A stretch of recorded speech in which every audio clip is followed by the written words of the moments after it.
Dan di usia 24 tahun saya nikah dengan satu laki-laki, dia duda, dia juga udah pernah punya anak. Ternyata waktu saya kecil tuh saya pernah disodomi. Jadi banyak kepahitan, banyak luka dalam kehidupan saya.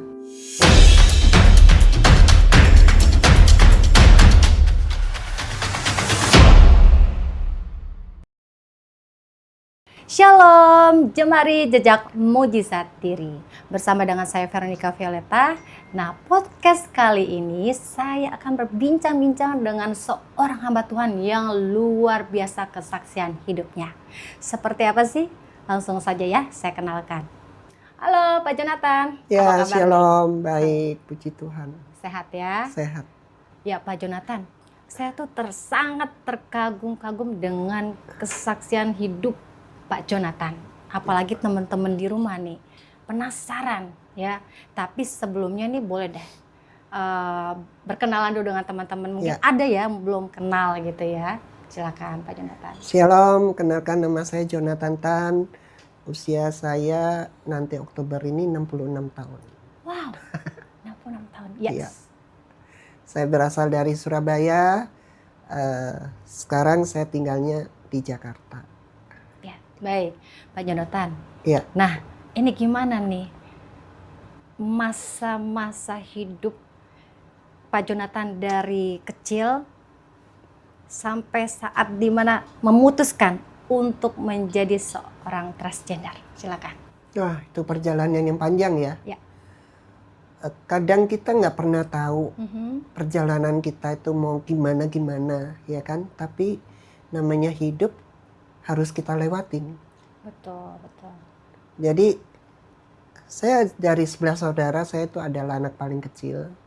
Papa saya beragama Buddha, orang tua saya. Dan waktu saya kecil, saya sekolahnya juga sekolah Kristen. Cuma waktu itu ya tahu Tuhan aja tapi tidak mengenal Tuhan. Secara waktu saya kecil, saya tahu saya adalah laki-laki secara jasmani. Tapi saya punya perasaan, punya jiwa perempuan. Jadi apa yang dilakukan perempuan tuh saya lakukan. Contohnya mungkin menjahit baju, ya kan, main boneka, masak gitu. Itu saya suka banget. Dan saya suka bergaulnya dengan perempuan daripada dengan laki-laki. Karena saya merasa saya adalah perempuan. Nah, berselang waktu sekitar usia saya sekitar 7-8 tahun itu mulai terasa. Kalau kecil kan belum terasa kan. Udah mulai sekolah mulai terasa. Kenapa? Saya jalannya udah kayak perempuan gitu. Jadi udah sering dibully, diolok-olok gitu. Dan waktu saya sekolah pun, saya sekolah sampai kelas 4 SD, saya sudah tidak mau sekolah lagi. Karena bagi saya nggak nyaman aja di sekolah. Merasa malu. Karena saya sudah tidak sekolah lagi dengan usia waktu itu sekitar 12-13 tahun. Akhirnya saya belajar salon selama 1 tahun saya itu. Jadi belajar kecantikan dan setelah itu saya bisa buka salon sendiri di rumah saya. Ya, karena udah bisa cari uang, bisa beli pakaian sendiri, segalanya bisa beli sendiri. Tapi yang saya beli itu baju perempuan, tas perempuan, sepatu perempuan itu tanpa tahu orang tua saya. Tapi apapun yang namanya ditutupin suatu saat juga pasti akan ketahuan. Betul sekali. Nah, di saat papa saya melihat di lemari saya ada baju perempuan, wah dia marah sekali. Saya dipukulin di situ. Saya bilang meskipun saya dipukulin sampai mati, saya juga nggak bisa berubah. Saya juga nggak mau dengan keadaan ini, tapi saya juga nggak ngerti kenapa saya itu bisa begini. Papa saya berusaha biar saya itu menjadi laki-laki. Dibawalah saya ke dokter, suntik hormon laki-laki. Dibawalah saya ke kelenteng dengan kepercayaannya dia. Di situ saya dicambukin dengan bunga sedap malam 10 tangkai. Pulang dari situ rambut saya itu dicukur di bawah pohon zaman dulu ya. Masih ada tukang cukur di bawah pohon. Rambut saya digundul selama 4-5 bulan saya tuh nggak keluar rumah karena saya malu. Itu adalah cara papa saya memperlakukan saya. Jadi sebenarnya saya itu adalah fatherless, kehilangan sosok seorang bapak. Karena anak itu bukan cukup dikasih uang sekolah, disekolahin, dikasih uang jajan, tapi yang namanya kasih itu saya tidak mendapatkan dari orang tua saya. Yang saya dapatkan itu ya kekerasan, bukan kekerasan fisik aja, tapi papa saya mengeraskan hati biar saya itu menjadi laki-laki. Dan semakin papa saya mengeraskan itu, saya pun juga semakin keras hati saya. Setelah itu papa saya waktu itu udah sakit, jadi dia kurang perhatiin ke diri saya. Ya.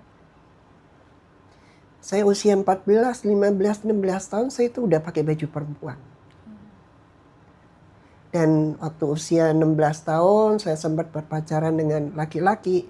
Tadinya dia tidak tahu keadaan diri saya. Dia nganggapnya saya perempuan. Tapi yang namanya apapun yang ditutupin akhirnya kan juga ketahuan kan. Ya. Nah di situ ada temennya yang ngasih tahu dia kan bukan perempuan, dia kan laki-laki. Ya namanya laki-laki digituin pasti merasa malu. Ya. Dia merasa dibohongin. Nah disitulah saya merasa hidup saya itu hancur. Kayaknya saya udah apa ya, udah nggak ada pengen hidup lagi. Akhirnya saya bunuh diri di situ. Saya minum bedak doris, Ya. mengakhiri hidup saya. Tapi kenyataannya kalau Tuhan belum berkehendak kita untuk meninggal, Betul. nggak mungkin enggak, Betul. iya kan? Ya. Itu 3-4 hari saya di rumah sakit. Setelah keluar dari rumah sakit, saya berpacaran lagi dengan laki-laki, dari satu laki-laki ke laki-laki yang lain. Saya bukan mencari seks, tapi saya mencari ada nggak orang yang bisa menerima keadaan diri saya, yang bisa mengasihi saya. Kenyataannya itu tidak ada. Dan di usia 18 tahun, saya memutuskan saya operasi pasang implan payudara. Usia 18 tahun. Operasi? Oh, Ya, di mana operasi. berarti? Waktu itu di Surabaya. Surabaya? Ya. Oke. Di usia 18 tahun, di usia 21 tahun, akhirnya saya memutuskan untuk operasi kelamin. Dan itu saya sudah disahkan di pengadilan. Jadi identitas saya sudah berubah dari laki-laki menjadi perempuan. Itu usia 21 tahun. Berarti setelah operasi itu selang berapa lama untuk disahkan itu? Oh langsung. Oh langsung? Ya, gitu. Dan di usia 24 tahun saya nikah dengan satu laki-laki. Dia duda, dia juga udah pernah punya anak. Waktu jalan sama saya 3 bulan. Setelah jalan 3 bulan saya kasih tahu tentang diri saya kalau saya dulu adalah laki-laki. Tapi dia bisa menerima keadaan diri saya. Mungkin dia berpikiran perempuan juga banyak yang tidak bisa memberikan anak. Apa bedanya? Tapi yang dia lihat saat ini saya adalah sosok perempuan bukan laki-laki. Setelah berjalan 10 bulan akhirnya saya nikah. Saya juga pakai baju pengantin. Saya juga nikahnya juga pakai apa ya, catatan sipil ya, zaman dulu ya. Yes. Kalau sekarang kan di gereja, kalau dulu kan kita mesti ke kantor. Dan usia 24 tahun saya nikah. Tapi ternyata perkawinan saya nggak lama, cuma 2 tahun. Bukan suami saya yang ninggalin saya yang ninggalin dia. Saya selingkuh dengan laki-laki lain. Karena apa? Dalam diri saya itu selalu punya kepahitan ya, punya luka. Di saat orang itu kalau masih punya luka, masih punya kepahitan, yang ada dalam dirinya itu pasti pengen ngebales. Ada dendam dalam dirinya dia. Jadi di saat saya punya selingkuhan yang baru, laki saya tinggalkan itu. Dan saya jalan dengan yang baru selama 2 tahun. Akhirnya pun dia juga pergi ninggalin saya. Ya disitulah 2 kali saya kecewa dengan hidup saya. Saya mengakhiri hidup saya dengan saya minum Baygon. Ternyata ya itu tadi, kalau Tuhan belum berkehendak kita untuk meninggal, nggak bakalan. Betul. Tapi ternyata itu adalah rencana Tuhan ke depannya. Saya waktu itu belum tahu. Dari Surabaya akhirnya saya pindah ke Bandung. Dari Bandung saya pindah lagi ke Amerika. Saya sempat tinggal di Amerika 2 tahun. Saya pikir dengan saya pindah ke Amerika nggak banyak mulut lah. Orang-orang tuh kalau orang Indonesia, kalau saya bilang orangnya kan agak kepo kan. Iya, Ya nggak? tahu ya. Iya kan? Dengan saya pindah ke Amerika, saya malah punya istilah sepanjang-panjang apa ya, saya jadi lupa ya. di Amerika itu sudah Iya, mendapatkan. iya, saya tinggal di situ selama 2 tahun.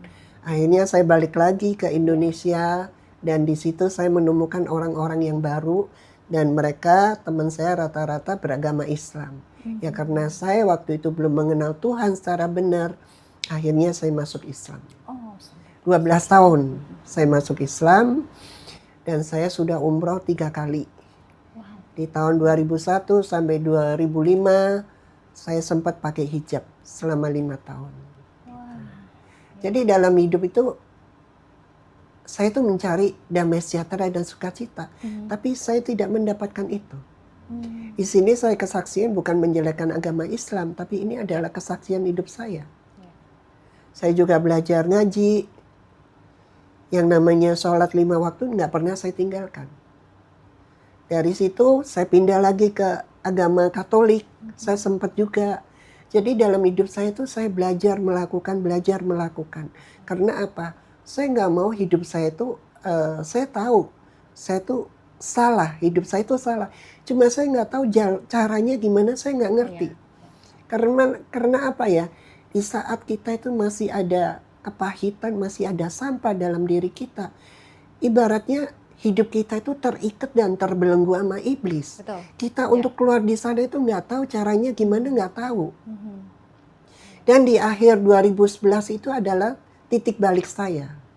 Bagi saya dosa saya itu udah terlalu banyak.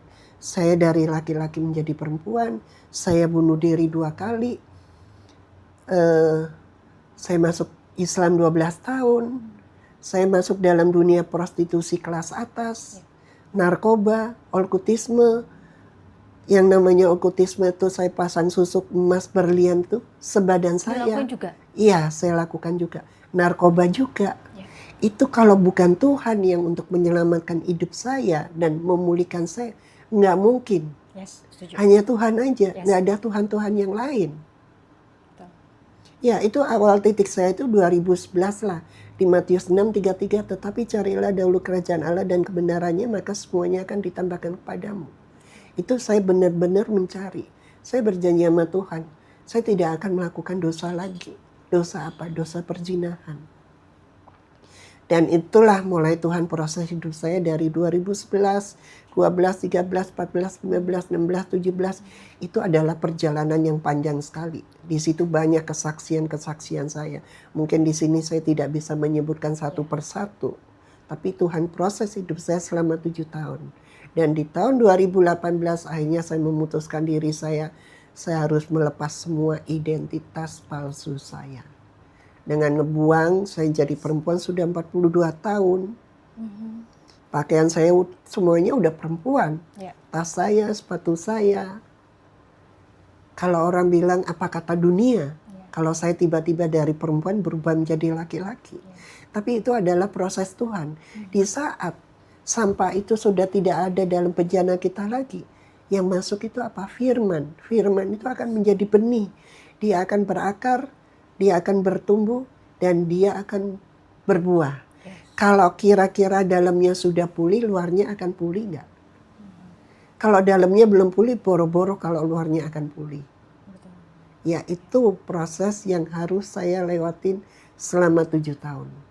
Jadi saya ikut pendalaman iman, saya ada persekutuan doa di Bandung selama 2 tahun, setiap hari Rebu, pagi berangkat, sore pulang, ikut apa ya waktu di Bogor itu ya, School of Healing saya juga ikut. Di situ Tuhan bawa saya untuk mengingat masa kecil saya. Ternyata waktu saya kecil tuh saya pernah disodomi. Jadi banyak kepahitan, banyak luka dalam kehidupan saya. Waktu saya kecil, bayangin dari kecil, luka itu sudah ada. Caranya gimana? Luka itu harus pulih dulu. Disembuhkan dulu. Kalau lukanya nggak pulih nggak bisa. Yaitu proses yang harus saya laluin. Dan di tahun 2018 akhirnya saya memutuskan saya harus melepaskan semua. Semua sampah saya, kepahitan saya, semuanya, pakaian saya harus berganti dengan pakai baju laki-laki. Kembali lagi. Kembali lagi. Nah, itu proses yang panjang juga. Di tahun 2019, di tahun 2018 saya sempat ngeluarin buku Reborn Metro Identity. Itu buku saya yang pertama. Dan di tahun 2019 saya operasi untuk angkat implan payudara saya yang sudah 40 tahun. 40 tahun, kalau di Alkitab cerita tentang apa? Bangsa Israel ya. Ya, itu harus lepas dari tubuh saya 40 tahun itu. Dioperasi, waktu selesai operasi saya pikir saya sudah tidak punya payudara lagi. Saya pikir udah ratut, tapi ternyata nggak bisa. Berhubung itu sudah 40 tahun, jadi dia sudah ngebentuk payudara. Cuma waktu implan dikeluarin, itu kan implannya aja yang dikeluarin. Tapi bentuknya masih. Jadi selama 3 bulan, 4 bulan, ternyata masih. Dan waktu itu saya juga udah berusaha, saya ikut boxing, apa segala macam. Tapi nggak bisa. Dan waktu itu pun saya juga udah pelayanan kemana-mana. Dan saya kalau pelayanan juga pakai kemeja yang kombor, kalau pakai kaos juga yang gede-gede gitu kan, warnanya yang gelap gitu.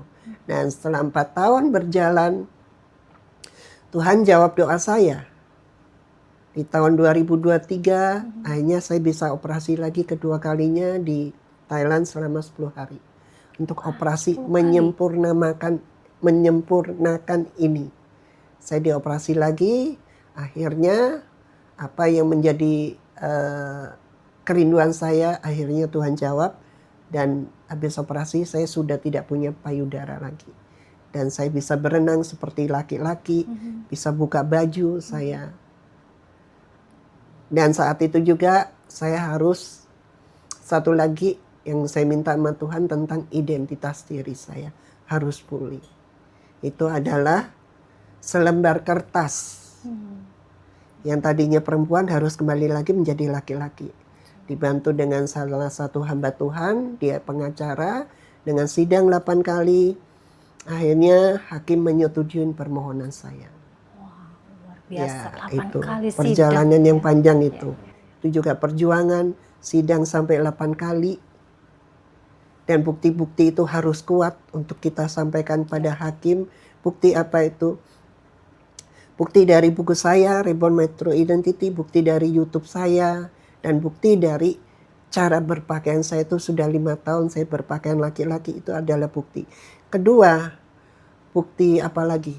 Bukti saya harus cek kromosom saya. Dan hasil dari cek kromosom itu 1 bulan baru ketahuan hasilnya.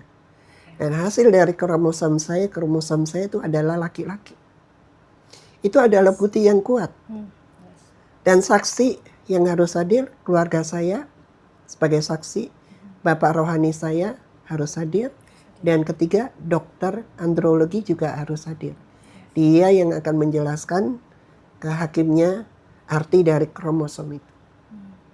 Ya, dengan sidang 8 kali, puji Tuhan, akhirnya hakim menyetujui permohonan saya.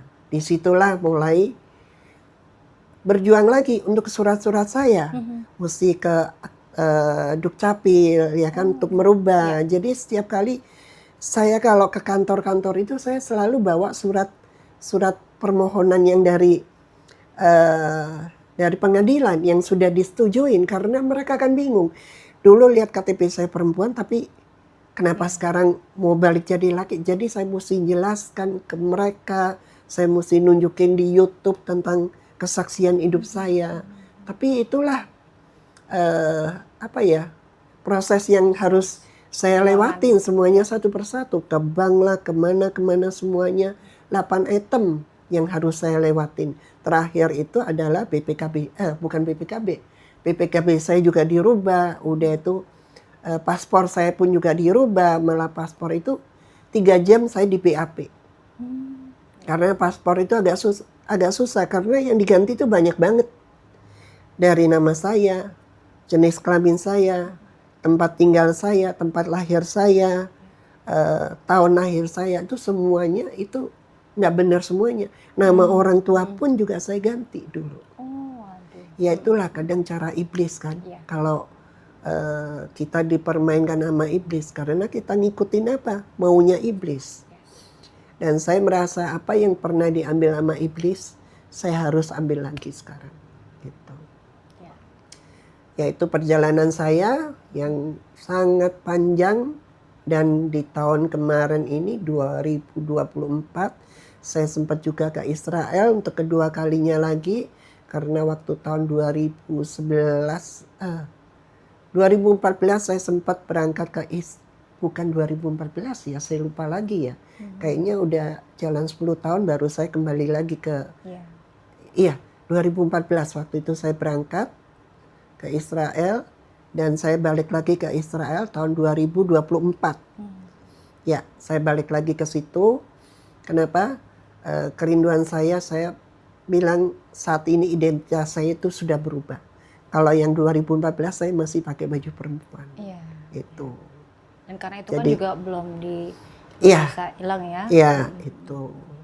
Dan di tahun kemarin 2025 lagi akhirnya saya menjalankan satu hal yang menjadi kerinduan saya, itu apa? Untuk terapi hormon. Jadi tahun kemarin saya terapi hormon untuk testosteron, ya kan? Dengan apa? Dengan suara saya. Suara saya ini udah beda sama yang kemarin-kemarin. Mungkin kalau yang kemarin-kemarin suara saya masih lebih halus, tapi kalau sekarang suara saya itu lebih berat. Jadi udah mulai 75%, udah kembali lagi. Hampir ke semula. Ya, dulu kulit saya putih, muka saya nggak ada jerawat, tapi dengan terapi hormon itu muka saya banyak jerawat, kulit saya jadi coklat, dan bulu-bulu saya mulai tumbuh, bulu-bulu kaki, bulu dari sini udah mulai tumbuh sekarang. Itu hasil dari terapi hormon itu. Itu yang saya lakukan sekarang. Jadi hidup itu adalah perjuangan. Perjuangan ya. Perjuangan dan ada penyertaan Tuhan ya. Ya. Karena hidup kita tuh karena anugerah Tuhan. Kalau bukan izinnya Tuhan nggak mungkin. Betul sekali. Ya. Memang kita tidak diperbolehkan, jangan menyerah. Ya. Walaupun kayaknya rasanya tuh lelah, mulai capek gitu. Ya. Tapi luar biasa sekali nih Pak Jonathan. Ya. Tadi selama 7 tahun itu ya, kan kita sebagai manusia yang namanya diproses ya, mengalami hal-hal yang kayak rasa capek ya kan. Ya. Kayak apa nih namanya, orang-orang tuh nggak terima gitu, Ya. terima keadaan kita gitu. Tetap berjalan dengan tanpa nggak memikirkan ya orang-orang setia, mau menilai taat, kayak melakukan gitu ya. kehendaknya. Udah itu aja. Yes. Setia, taat, melakukan taat, ya. kehendaknya. Itu aja. Jadi terus mendekat sama Tuhan. Iya. Berusaha ya. Iya. Sampai Tuhan. Jadi kayak Tuhan tuh bawa sampai mana gitu. Ikutin terus ya. Jadi proses demi proses dilewatin satu persatu kan. Dari tahun 2018 saya berubah, 2019 saya angkat implan ya kan. 2023 saya juga operasi lagi, sampai akhirnya mengembalikan identitas palsu saya kan. Dari laki-laki menjadi perempuan, balik lagi menjadi laki-laki lagi dengan identitas yang sebenarnya. Bukan pembenaran diri, karena kadang manusia itu kan suka mencari pembenaran kan. Gua gini ya karena emang takdirnya Tuhan. Tapi Tuhan nggak pernah salah menghadirkan kita itu menjadi laki-laki dan perempuan. Nggak ada yang namanya setengah-setengah. Kalau saya bilang, kalau saya dulu tidak mengerti kebenaran, jadi dalam hidup saya tuh saya selalu mencari pembenaran diri. Yang akhirnya juga timbul kepahitan, ya kepahitan. Nah, gimana cara Pak Jonathan untuk menyelesaikan kepahitan itu? Karena kayaknya dari tadi kepahitan lagi. Iya. Gitu. Seperti bagaimana tuh Pak Jonathan untuk menyelesaikan, memutuskan bahwa saya harus lupakan, saya harus lepaskan kepahitan itu? Itu yang tadi saya bilang, setia, taat, melakukan kehendaknya. Jadi ada cinta mula-mula kepada Tuhan. Karena apa? Kita tahu roh yang ada dalam diri kita itu lebih besar daripada roh yang ada di dunia. Itu. Keluarga saya emang dari dulu itu tidak dekat sama keluarga ya. Jadi saya rasa mereka juga udah tahu sih dengan diri saya sekarang. Saya di sini saya di sini hidup kan juga hidup sendiri kan. Gitu. Jadi semua itu ditinggalkan. Ya. Dari pasangan yang dulu selesai, terus balik lagi berusaha untuk kembali ke asal, ke mulanya, gitu ya. Memang perjuangan Pak Jonathan itu luar biasa banget. Dia bukan berarti keinginan sendiri aja, tapi ada kehendak rencana Tuhan. Bagaimana? Ya itu, kita harus taat seperti yang Pak Jonathan bilang. Kita harus turut ikuti perintah firman Tuhannya. Ya. Nah, kemudian perubahan-perubahan yang mulai muncul dari kehidupannya Pak Jonathan.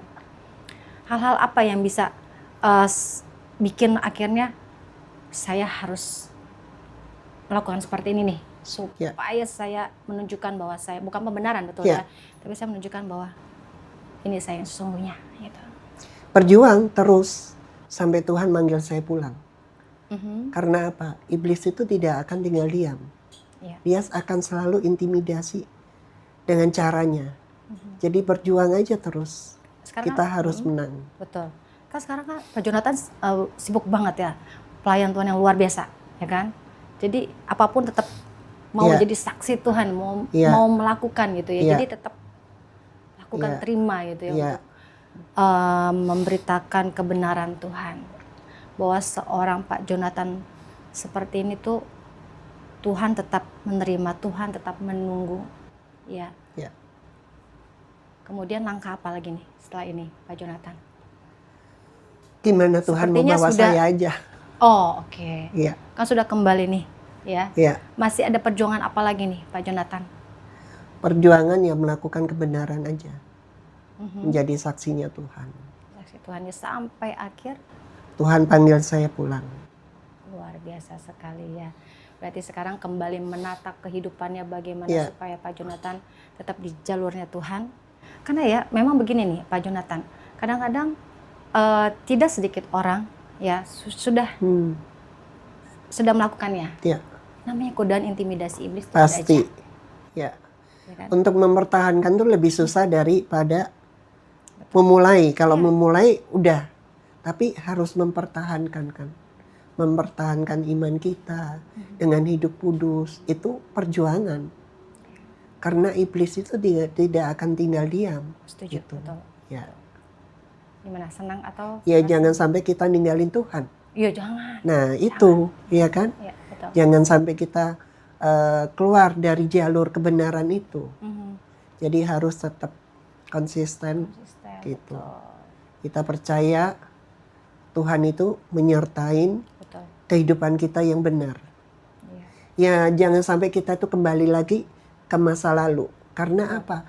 Iblis tuh selalu bawa memori-memori masa lalu itu untuk kembali lagi. Kenapa orang itu sampai khawatir, takut, ya kan? Nah itu jadi caranya itu harus setia, taat, melakukan kehendaknya aja.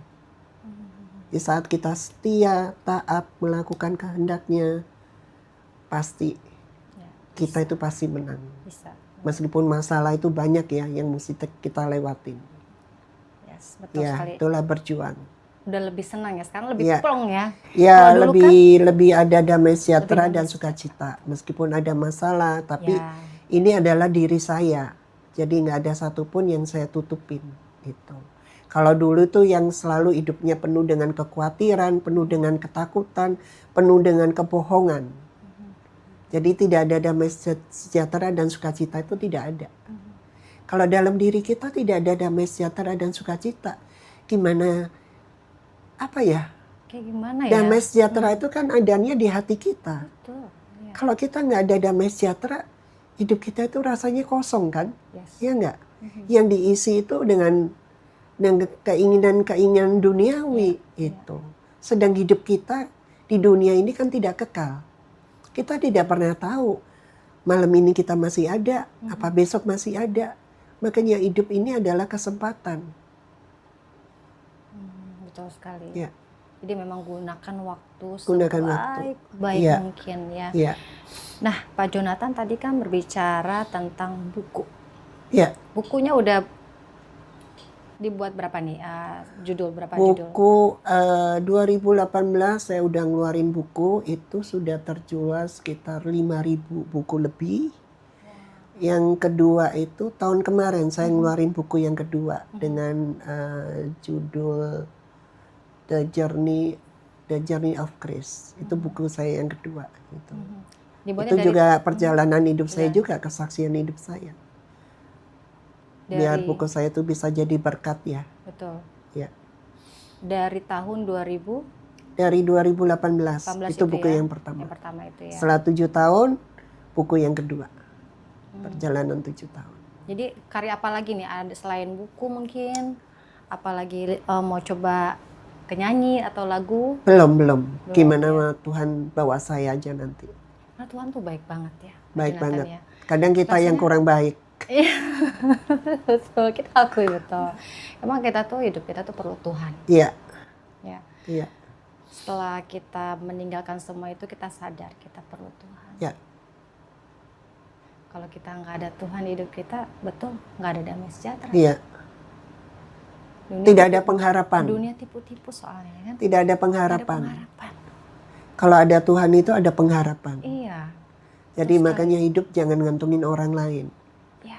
Kalau kita hidup tergantung dengan orang lain, kita pasti akan kecewa. Ya. Tapi kasih Tuhan itu tidak terbatas.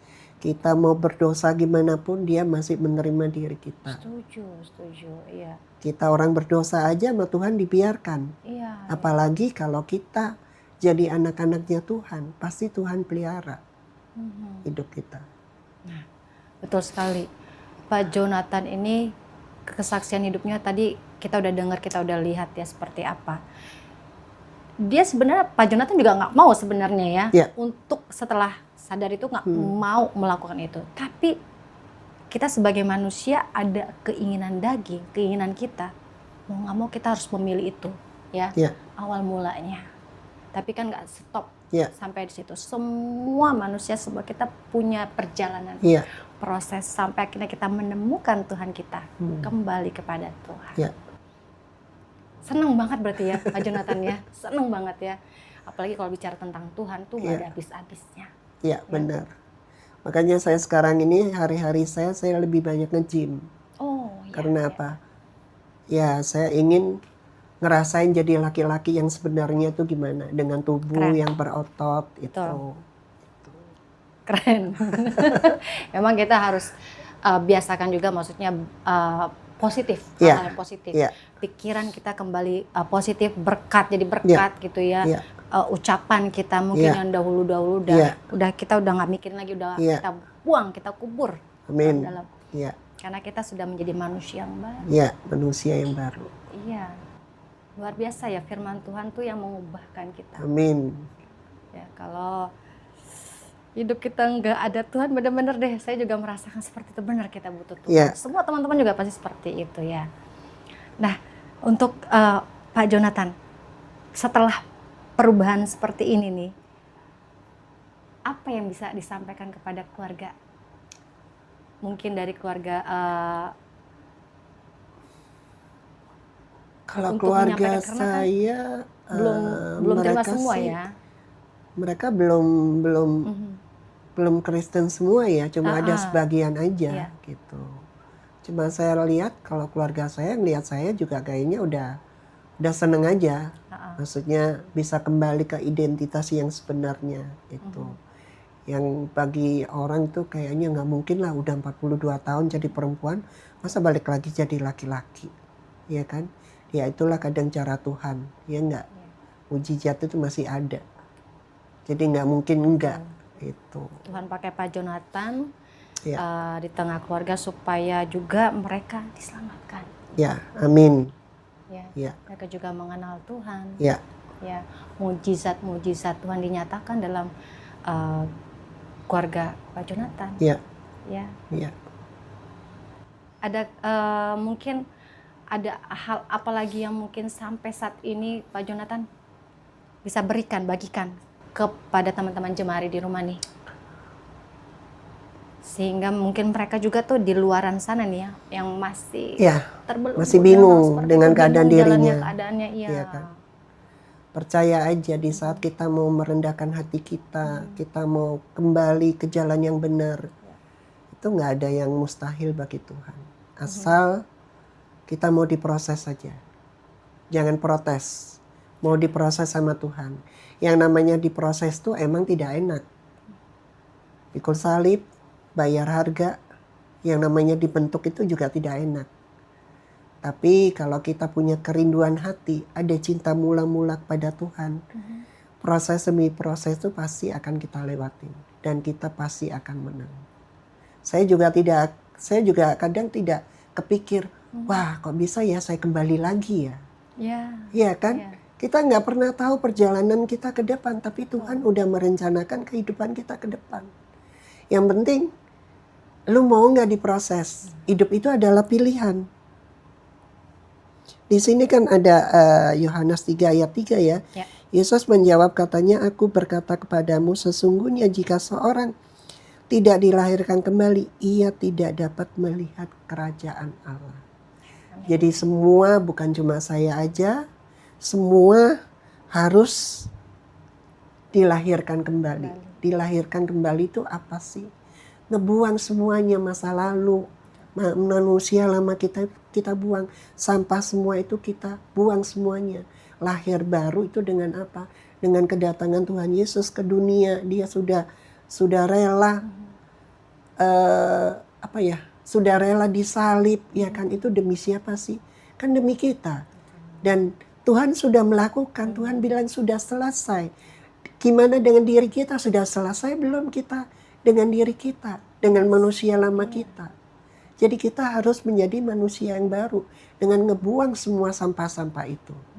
Biarlah yang ada itu damai sejahtera dan sukacita. Di sini ada juga di satu ayat lagi. Saya paling suka ayat ini, Yohanes 8 ayat 32. Dan kamu akan mengetahui kebenaran dan kebenaran itu akan memerdekakan kamu. Amin. Di saat kita tahu kebenaran, kebenaran itu akan memerdekakan hidup kita. Jadi kebenaran itu harus kita jaga. Kita jaga apa? Dengan tingkah laku kita, dengan ucapan kita, dengan penglihatan kita, dengan pendengaran kita, dengan penciuman kita, ya kan? Itu harus kita jaga. Jadi bukan cari pembenaran, tapi kebenaran.